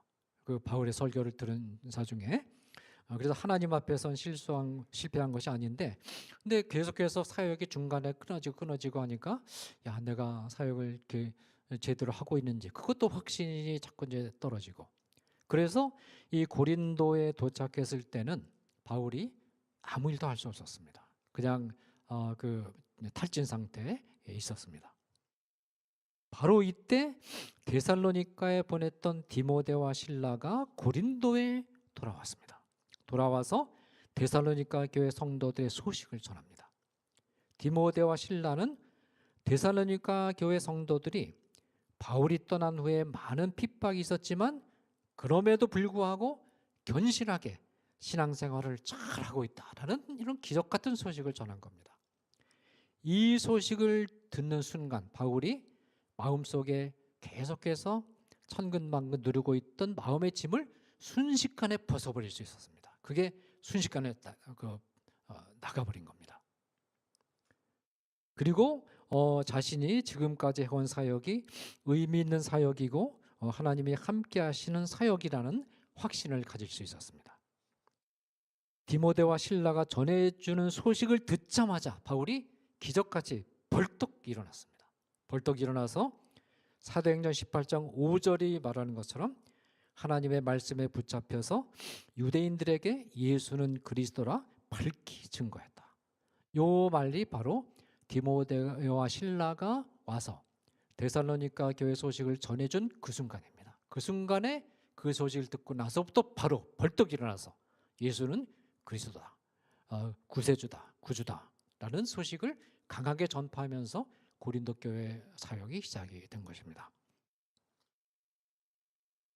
디모데와 실라를 통해서 기쁜 소식을 전해 듣고 얼마나 감사합니까? 또 데살로니가 교회 성도들이 기특하기도 하고 대견하기도 하고 그래서 그런 마음을 잔뜩 담아서 이 데살로니가 성도들을 위로하고 격려하기 위해서 쓴 서신이 바로 데살로니가 전서이고 이 데살로니가 전서를 전달하고 나서 다시 이제 디모데가 다시 돌아와서 소식을 전했을 때 다시 한번 이제 데살로니가에서 일어난 여러 가지 문제점들을 해결하는 그런 서신을 보냈는데 그것이 데살로니가 후서입니다. 이런 바울이 가장 힘든 정황에 있을 때 바울은 데살로니가전서 5장 16절에서 18절에 등장한 세 개의 권고들을 주고 있기 때문에 이 세 개의 권고들 안에는 고난의 상황이 담겨 있는 것입니다. 항상 기뻐하라 라고 말하고 있는데 이 권고에서 항상이라는 말은 무슨 뜻이냐면 평탄할 때뿐만 아니라 고난 속에 있을 때도 기뻐하라, 그 말이 담겨 있는 것입니다. 바울처럼 쉬지 말고 기도하라는 권고에서 쉬지 말고라는 말은 평탄할 때뿐만 아니라 핍박과 고난 속에 있을 때도, 그래서 내가 탈진한 상태에 있을 때도 기도를 쉬지 말아라. 기도해서 그 순간을 기도해야 넘어갈 수 있다라는 것.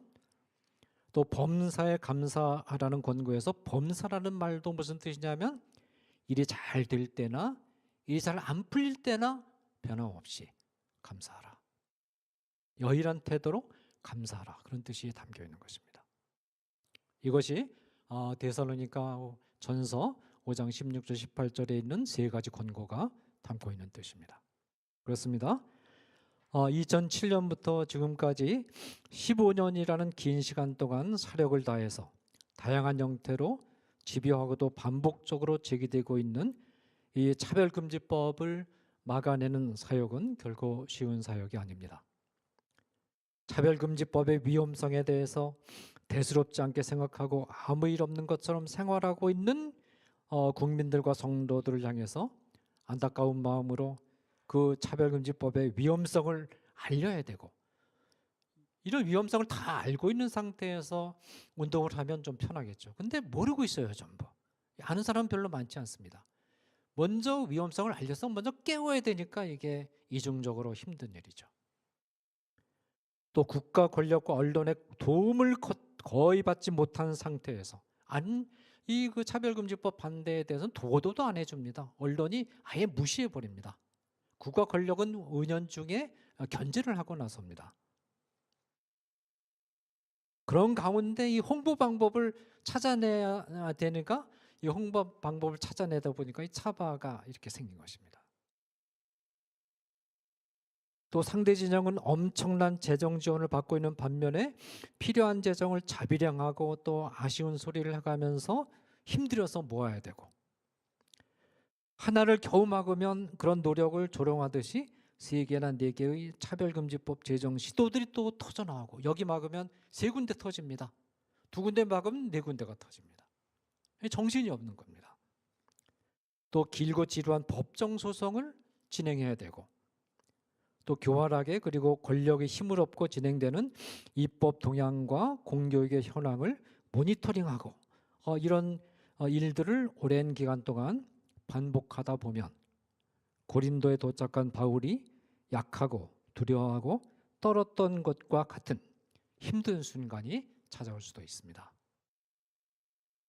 이와 같은 상황 속에 처해 있는 우리에게 바울은 사역 기간 내내 핍박과 고난을 몸소 겪으면서 바울 자신을 겪었던 바울 자신을 본보기로 제시하면서, 내가 이런 상황 속에서 바울은 1차 선교 사역을 시작할 때부터 사도행전이 끝날 때까지 어느 한순간도 편한 때가 없었습니다. 계속 핍박과 혼란과 죄수의 상태로 들어가는 것, 이런 속에서 또 때로는 감옥에 갇히기도 하고, 이런 속에서 내가 기뻐하고 쉬지 않고 기도하고 하나님께 감사했던 것처럼 너희도 그런 어려움이 좀 찾아온다 할지라도 나를 생각하면서 내가 이런 상황 속에서 항상 기뻐하고 그리고 쉬지 않고 기도하고 그리고 범사에 감사했던 것처럼 너희도 이런 마음가짐을 가지고 주께서 맡기신 사역에 임하라는 따뜻한 권고를 바울이 우리에게 주고 있는 것입니다. 이 바울의 권고를 우리가 생각하면서 차별금지법 반대운동뿐만 아니라 우리에게 주어진 신앙생활 전체를 이런 마음으로 바울을 생각하면서 기쁨과, 우리가 이 어려운 일을 하면서 말하자면 너무 우울한 마음을 가지고 하면 안 되겠죠. 기뻐하는 마음으로 이번에 이제 우크라이나 사태가 일어났는데 우크라이나인 어느 유튜브를 보니까 우크라이나인들이 웃으면서 나라를 방어한다, 그런 표현이 있었습니다.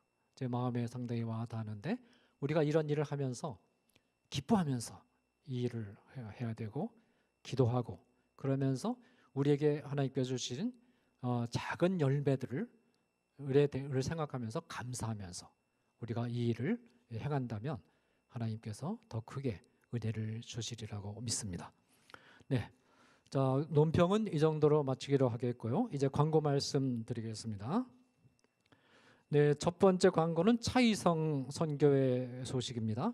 이미 주지하는 바와 같이 차별금지법을 통한 사회구조 변혁 시도의 배경에는 사상적인 관점에서 볼 때 신마르크스주의가, 문화 마르크스주의가 가까운 배경으로 깔려 있고, 또 이 신마르크스주의 배경에는 마르크스주의가 더 근원적인 배경으로 깔려 있고, 그 배경에는 거짓 영인 사탄의 배후 조정을 받는 영적인 세력이 영적 배경으로 깔려 있습니다. 따라서 이 차별금지법에 대항하는 싸움은 음란을 무기로 해서 사람들을 미혹하는 그런 사탄의 세력에 대항해서 싸우는 영적 전쟁이고, 또 이 영적 전쟁에 대항해서 승리하기 위해서는 복음의 말씀의 능력과 또 성령의 강력한 역사가 필요합니다.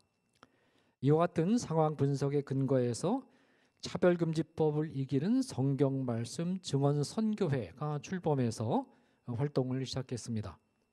그동안에는 준비 기도회 및 예비 강연 형식으로 진행이 되었는데, 다음 주인 3월 7일부터는 정식 강의가 시작될 예정입니다.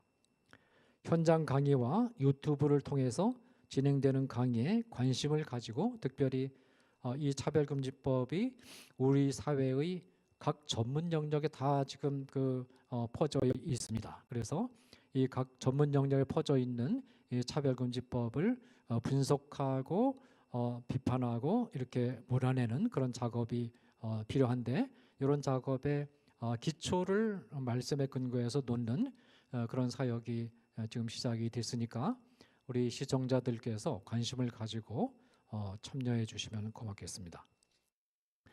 네, 그다음 계속해서 현대 성윤리 문화교육원 광고를 말씀드리겠습니다. 2022년 봄학기에 현대 성윤리 문화교육원에서 좀 더 심화되고 풍부한 교육훈련 프로그램을 준비하고 수강생을 모집하고 있습니다. 먼저 동성애 젠더이론, 차별금지법, 신마르크스주의, 탈동성애 등을 포괄적으로 교육하는 3학기 프로그램 제3기 세 번째 기본과정 수강생을 모집을 합니다. 현재 기본과정 제2기 교육이 잘 진행되고 있고, 기본과정을 수료하신 수강생들을 대상으로 한 제1기 심화과정 프로그램도 잘 진행이 되고 있습니다. 이번 학기 기본과정 제2기 수료생들은 다가오는 봄학기에는 제2기 심화과정에서 수강하게 되고, 이번에 제1기 심화과정을 수료하신 분들은 마지막 단계인 제1기 전문가 과정에서 강의를 듣게 됩니다. 그리고 이 마지막 전문가 과정을 마치게 되면 이제 자격증을 수여하게 됩니다. 각 과정은 4월 둘째 주인 4월 11일 주간부터 시작해서 6월 둘째 주까지 계속이 되며, 수강 신청 기간은 지금부터 4월 12일까지입니다. 수강료는 5만 원으로 책정이 되어 있습니다. 여러분 많이 신청해 주시기 바라고, 각 과정에서 성적이 우수한 분들에게는 선물도 있고, 그리고 다음 과정으로 진행할 때 수강료를 전액 면제해 줍니다. 그래서 공부를 열심히 하시면 심화과정, 전문가과정 다 공짜로 여러분들이 공부하실 수가 있습니다. 자, 이 밖에도 교육원에서는 좀 더 전문화된 2개의 선택 프로그램을 준비를 했습니다. 기본 과정이 실시되는 것과 같은 기간에 동성애와 트랜스젠더에 대한 오해와 진실이라는 주제로 한동대학의 기론평 교수님, 또 연세대 의대의 민성길 교수님, 그리고 서울대학교의 류현모 교수님께서 10번에 걸친 전문화된 강의를 진행하실 예정입니다. 이 프로그램은 보다 전문화된 강의 프로그램이고 또 선택 과목 선택 프로그램이고 누구나 지원할 수 있습니다. 이기 때문에 조금 수강료를 올려서 10만 원으로 수강료를 책정을 했습니다. 여러분들이 관심을 가지고 많이 지원해 주시기 바랍니다. 그리고 또 하나의 특별한 훈련 프로그램을 개설을 했는데 기독 상담과 성상담 역량 강화 프로그램입니다. 이 프로그램은 한신 인터밸리 지하 2층 강의실에서 전부 대면 강의로 모여서 진행하는 훈련과 교육으로 진행이 되며 이 교육과 훈련을 마치면 기독교 성상담 전문가 자격증이 발급이 될 예정입니다. 수강 대상은 기독교 상담 목회자, 기독교 정신과 의사, 기독교 상담 심리학자, 기독교 탈동성애 사역자 등 수강 대상을 조금 제한을 했습니다. 제한을 했고 수강료는 조금 이제 비쌉니다. 그래서 한 50만 원 정도로 책정이 되어 있고 신경정신과 전문의이신 연세대학교 의과대학의 민성길 명예교수님이 강좌 프로그램을 맡아서 진행을 하고 매주 토요일 오후 3시에서 2시간 반 정도 대면으로 현장에서 강의하고 또 훈련하는 그런 프로그램으로 진행될 예정이고 그 집중 대면 훈련 프로그램이기 때문에 수강 인원에도 제한이 있습니다. 수강 인원이 많으면 그 집중도가 떨어지기 때문에 그래서 수강 인원은 최대한 15명으로 제한해서 집중 훈련이 될 수 있도록 질이 높은 집중 훈련이 될 수 있도록 그렇게 진행될 예정입니다.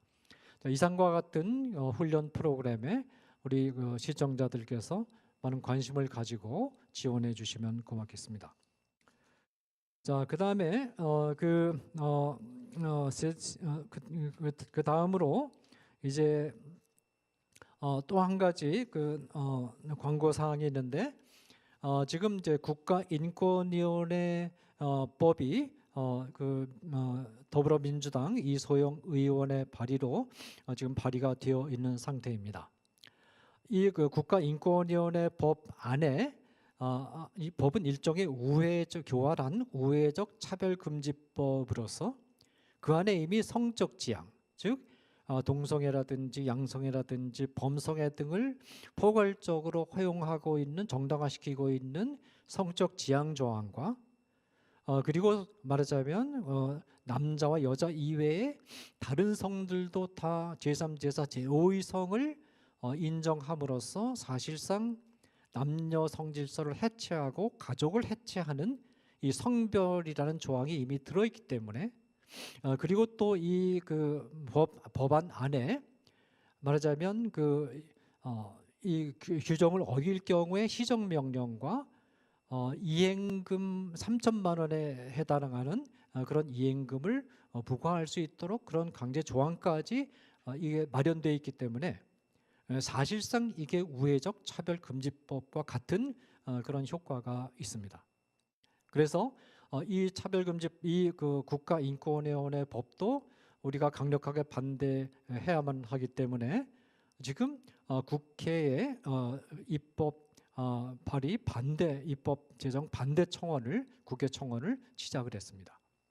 현재 12,000명이 좀 넘는 그런 분들이 이미 청원에 참여를 해주셨는데 3월 24일까지 저희들의 목표는 최소한 5만 명 이상이 청원에 참여하고 나아가서는 좀 5만 명을 넘어서 압도적인 그런 숫자로 이 청원에 참여해서 우리들의 의지를 뜻을 국회에 보여주는 그런 것을 목표로 해서 지금 진행을 하고 있습니다. 우리 시청자분들께서 이 청원에 적극적으로 참여해 주시고 또 주위에도 많이 알려서 이 청원이 5만 명뿐만 아니라 5만 명을 월등히 넘어서서 압도적으로 우리들의 뜻을 정치인들에게 또 국회의원들에게 알리는 그런 계기가 될 수 있기를 바랍니다. 네, 그리고 이 다음 주부터 이제 3주간에 걸쳐서는 지금 이제 어린이들 그리고 청소년들을 위한 기독교 성교육 일선에 나서서 지금까지 헌신적으로 수고해 오고 계시는 우리 김지연 대표님, 그 A랩 아카데미 대표로 지금 활발한 활동과 헌신을 하고 계신데, 김지연 대표님이 오셔서 특별히 어린이와 청소년들에게 특화된 그런 방식으로 이 차바 강의를 진행을 해 주실 예정입니다.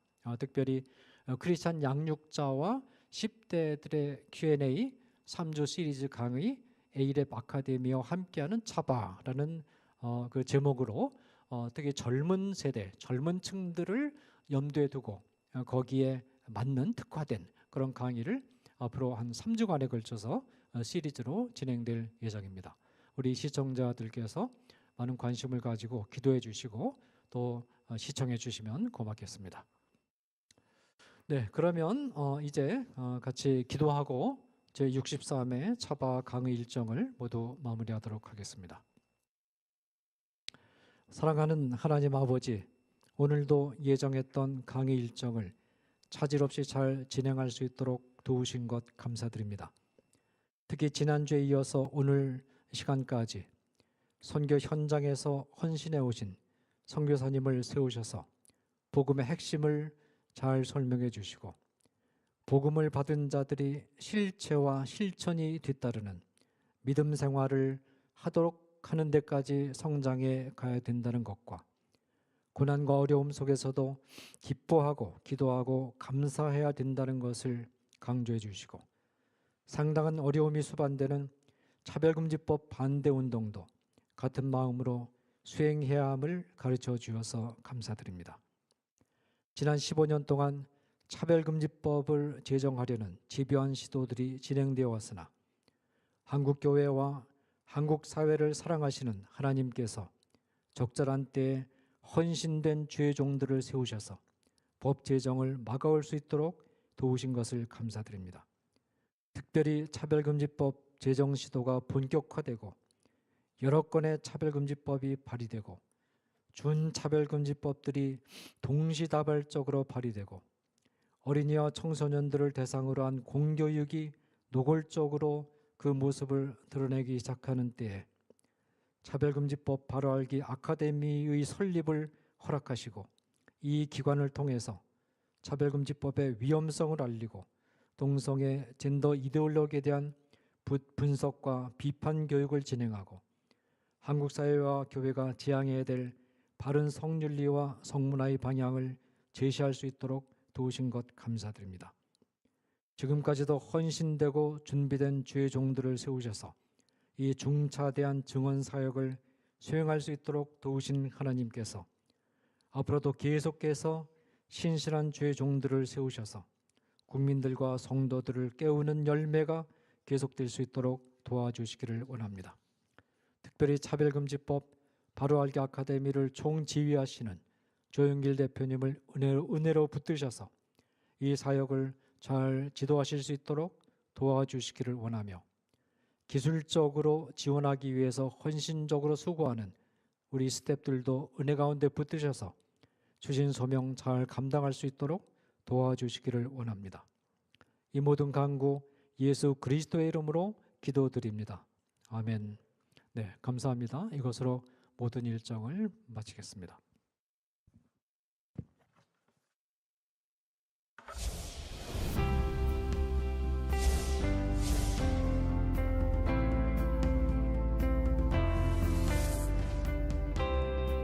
채널 공유운동, 유튜브 채널 공유운동에 대해서 말씀을 드리겠습니다. 차바 채널과 여러분들의 교회의 유튜브 채널이 공유된다는 게 무슨 뜻인가 하면 차바에서 매주 금요일마다 차별금지법에 관련된 좋은 영상을 실시간으로 송출하게 됩니다. 차바와와 공유된 여러분들의 교회 유튜브 방송에도 저희들이 영상이 실시간으로 송출되게 됩니다. 처음에 시작할 때 50개, 100개, 200개, 240개까지 증가했습니다.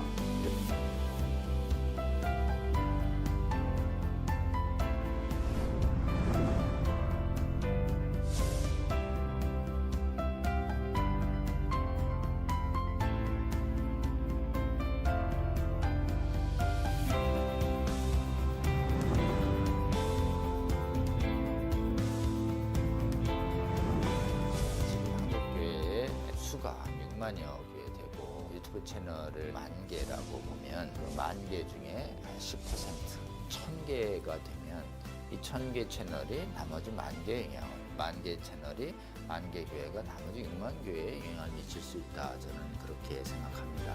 이 차별금지법 제정 시도가 2007년부터 시작이 됐는데 한 번 차단이 되는 것으로 끝나는 것이 아니고 한 번 차단이 되면 또 제기되고 또 제기돼서 지금 15년 이상 차별금지법 제정 시도뿐만 아니라 인권 조례를 통해서 사실상의 차별금지법이 하위 법령이 만들어지고 있고 또 초중고등학교에서 젠더 및 동성애 성교육이 지금 강하게 일어나고 있고 이 운동이 지속적인 반대 운동이 필요하고 또 계몽 운동이 필요합니다.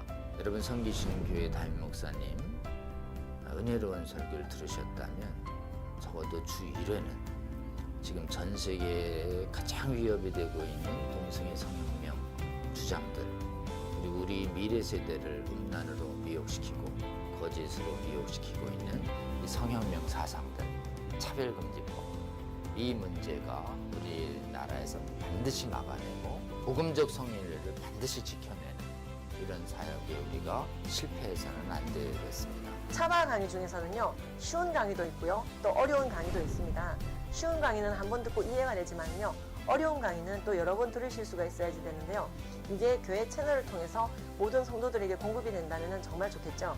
그 운동을 우리가 하고 있는 것입니다. 차바 채널 이 공유 운동, 저는 우리 주님께서 저희에게 알려주신 방법이라고 생각합니다. 차별금지법을 제정을 성공적으로 막아내고 음란을 정당화하고 음란을 강요하는 각종 악법들을 막아내서 대한민국 교회와 대한민국을 지키는데 아주 귀하게 사용하실 거라고 생각합니다. 여러분, 이 거룩한 도로 개설 운동 그리고 거룩한 성령의 검 배포 운동에 기도하시면서 지속적으로 함께 해주시기 바랍니다. 여러분 주위에 권면해 주십시오. 여러분의 작은 동참이 한국교회와 세계교회를 새롭게 하고 주님 다시 오실 때까지 이 악하고 음란한 세대를 선하고 거룩하게 만드는 데 귀하게 사용하실 거라고 굳게 믿습니다.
여러분의 작은 관심이 세상을 바꿀 수 있습니다. 차바 채널 공유 채널 공유 운동에 차바 채널 공유 운동에 꼭 꼭 꼭 부탁합니다.